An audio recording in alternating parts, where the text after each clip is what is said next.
안녕하세요. 자유교회 이진우 목사가 보내드리는 아침 묵상입니다. 오늘도 예수 그리스도의 향기를 내는 복된 하루가 되시길 바랍니다.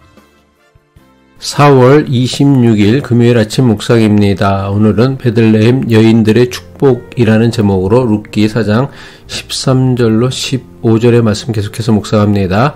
이에 보아스가 룻을 맞이하여 아내로 삼고 그에게 들어갔더니 여호와께서 그에게 임신하게 하심으로 그가 아들을 낳은지라. 여인들이 나오미에게 이르되 찬송할지로다. 여호와께서 오늘 내게 기업 물을 자가 없게 하지 아니하셨도다. 이 아이의 이름이 이스라엘 중에 유명하게 되기를 원하노라. 이는 내 생명의 회복자이며 내 노년의 봉양자라. 곧 너를 사랑하며 7 아들보다 귀한 내 며느리가 낳은 자로다 하니라. 보아스는 소내를 무릅쓰고 기업 물을 자를 자원하여 룻을 아내로 맞이합니다. 보아스가 모압 출신의 이방 여인 룻을 아내로 맞이한 것은 자신이 받을 손해보다 하나님의 율법과 계명을 지키는 것을 훨씬 더 중요하게 여겼기 때문입니다. 룻을 아내로 맞은 보아스가 룻과 동침하여 임신하게 되었고 마침내 아들을 낳게 됩니다. 룻기 4장 13절이죠. 이에 보아스가 룻을 맞이하여 아내로 삼고 그에게 들어갔더니 여호와께서 그에게 임신하게 하심으로 그가 아들을 낳은지라. 룻이 기업 물을 자 보아스에게서 아들을 낳았다는 소식이 베들레헴 성읍에 퍼졌습니다. 룻이 아들을 낳았다는 소식이 퍼지자 베들레헴에 있던 여인들이 새 생명이 태어난 것을 축하하기 위해 모여들었습니다. 그런데 베들레헴 여인들이 새 생명의 출생을 축하하기 위해 찾아간 곳은 보아스의 집이 아니라 혼자 사는 나오미의 집이었습니다. 나오미 집을 찾은 베들레헴의 여인들은 이전에 그녀에게 내가 나오미냐 물었던 사람들이었습니다. 룻기 1장 19절의 말씀이죠. 이에 그 두 사람이 베들레헴까지 갔더라. 베들레헴에 이를 때에 온 성읍이 그들로 말미암아 떠들며 이르기를 이가 나오미냐 하는지라. 흉년을 피해 모압으로 도망갔던 나오미는 남편과 두 아들을 모두 잃고 쫄딱 망해서 고향 땅 베들레헴으로 돌아왔던 것입니다. 베들레헴의 여인들은 모압 출신의 젊은 며느리와 함께 비참한 몰골로 고향에 돌아온 나오미를 향해 내가 정말 나오미냐고 비아냥거린 것입니다. 남편 엘리멜렉과 두 아들 말론과 기련이 모압 땅에서 죽었기에 나오미에게는 그 어떤 소망도 가질 수 없었습니다.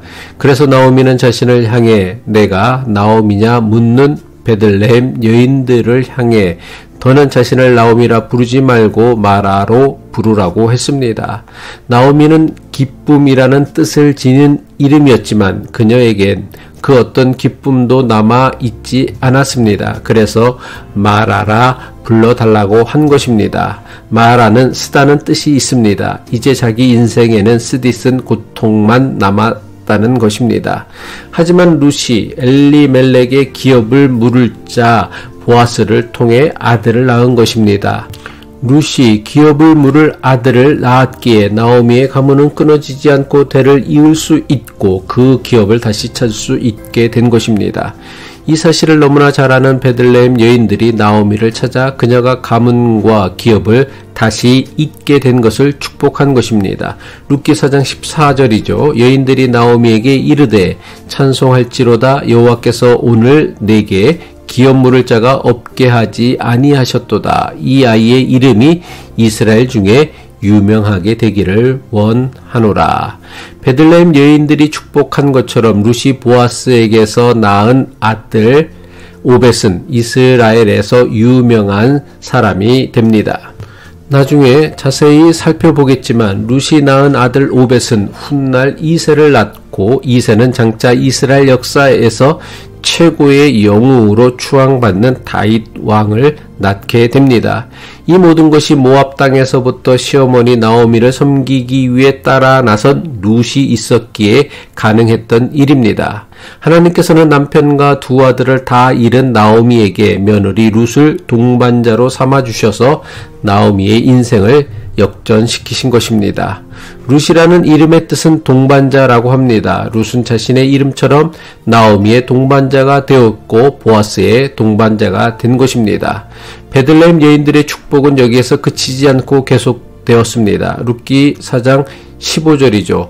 이는 내 생명의 회복자이며 내 노년의 봉양자라. 곧 너를 사랑하며 7 아들보다 귀한 내 며느리가 낳은 자로다 하니라. 베들레헴 여인들은 룻이 낳은 아들이 나오미 생명의 회복자가 될 것이며 그를 봉양할 것이라 축복합니다. 나오미가 남편과 2 아들을 모두 잃어버리고는 모압 출신의 이방 며느리 룻을 데리고 베들레헴으로 돌아왔을 때에 모든 베들레헴 여인들이 비웃었습니다. 하지만 이제 베들레헴 여인들은 모압 출신의 이방 여인 룻을 7 아들보다 귀한 며느리라고 칭송합니다.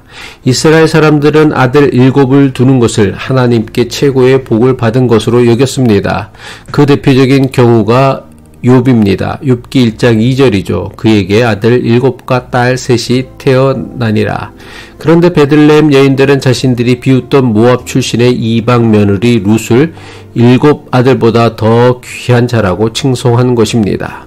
인생은 끝날 때까지 끝난 것이 아닙니다. 하나님은 끝까지 우리를 포기하지 않으시고 우리를 회복시키시고 역전시키시는 하나님이십니다. 기도하겠습니다. 사랑과 자비와 인애의 하나님 아버지, 남편과 2 아들을 잃은 나오미의 비참한 인생에 모압 출신의 며느리 룻을 통해 죽은 엘리멜렉의 가문과 기업을 잊게 하신 하나님의 크신 은혜를 찬송합니다. 우리도 룻과 같은 섬김의 마음으로 우리에게 허락하신 가정을 바르게 세우는 믿음의 사람으로 살게 하옵소서. 예수 그리스도의 이름으로 기도합니다.